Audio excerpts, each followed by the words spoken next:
मैं आप लोगों को एक कहानी सुनाने जा रहा हूँ जो कि मेरे द्वारा लिखी गई है, जिसका शीर्षक है चलो न बाबा माँ दुर्गा घर। जो कि इस तरह है। आज पूजा अपनी दादी को वो कहानी सुना रही है जो उसने स्वप्न में देखी। लक्ष्मी एक दिन अकेले अपने बगीचे में बैठी थी।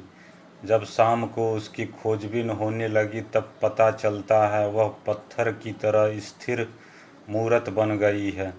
उसके मुंह से केवल कुछ शब्द ही निकल रहे हैं और वो कहती है, चलो न बाबा माँ दुर्गा घर, चलो न बाबा माँ दुर्गा घर। उसकी ऐसी हालत हुए कई महीने बीत गए। जो अपने हाथों से खाना खाया करती थी वो हाथ अब बेजान सी हो गई है। अब उसे खाना उसकी नानी खिलाया करती है। उसके घर में लोगों का जमावड़ा लगा हुआ है। कोई कहता है भूत प्रेत का साया है, कोई कहता है किसी ने जादू टोना कर दिया है। ऐसी मुसीबत से निकलने के लिए कई लोगों ने तरह तरह के उपाय बताए, लेकिन आज भी उसकी यही हालत है। झाड़ फूक, डॉक्टर, पूजा पाठ सब कुछ करने के बाद भी आज वो ठीक नहीं हो पाई है। लोग समझ नहीं पा रहे हैं आखिर हुआ क्या है। लक्ष्मी, जिसके घर में हर पूर्णिमा को पंडित जी दुर्गा पाठ पूजन कराया करते और लक्ष्मी जिसमें बढ़ चढ़कर भाग लिया करती, जिसे याद कर उसके घर वाले सिहर जाया करते।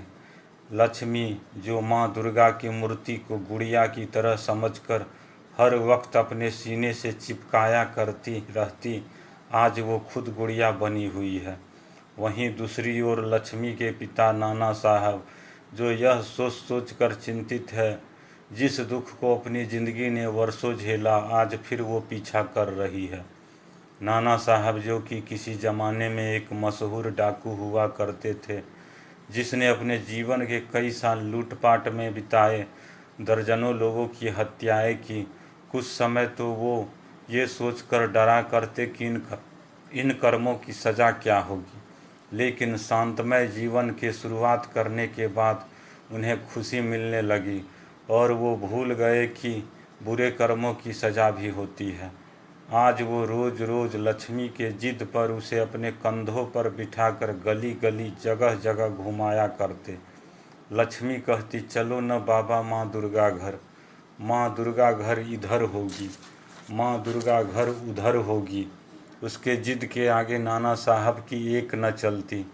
आज वो लक्ष्मी की लाचारी के सामने बेबस है। सब कुछ होते हुए भी वो लक्ष्मी के लिए घुमाने के सिवाय कुछ नहीं कर सकते।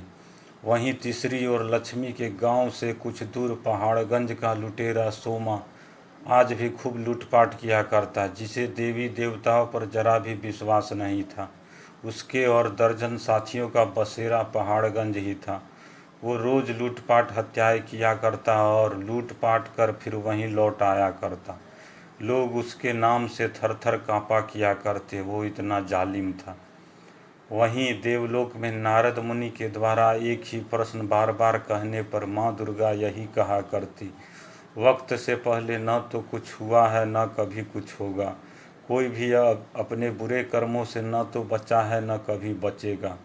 नारद मुनि के द्वारा आज फिर वही सवाल करने पर माँ दुर्गा खुद धरती लोक की ओर निकल पड़ती है। लुटेरा सोमा, जो कि रोज़ रोज़ गांव-गांव लूटा करता था, आज वो लूटने के लिए दर्जनों साथियों के साथ लक्ष्मी की घर की ओर बढ़ रहा है। तलवार भाले के साथ सभी बढ़े चले आ रहे हैं। वहीं आज लक्ष्मी के जिद पर उसके पिता पहाड़गंज की ओर बढ़े चले आ रहे हैं। इधर माँ दुर्गा के कदम भी लक्ष्मी के घर की ओर बढ़ी चली आ रही है। जिस जगह सत्य रूपी देवता, पापी कर्म रूपी तराजू का मिलन होता है, वहाँ की बात ही कुछ निराली होती है।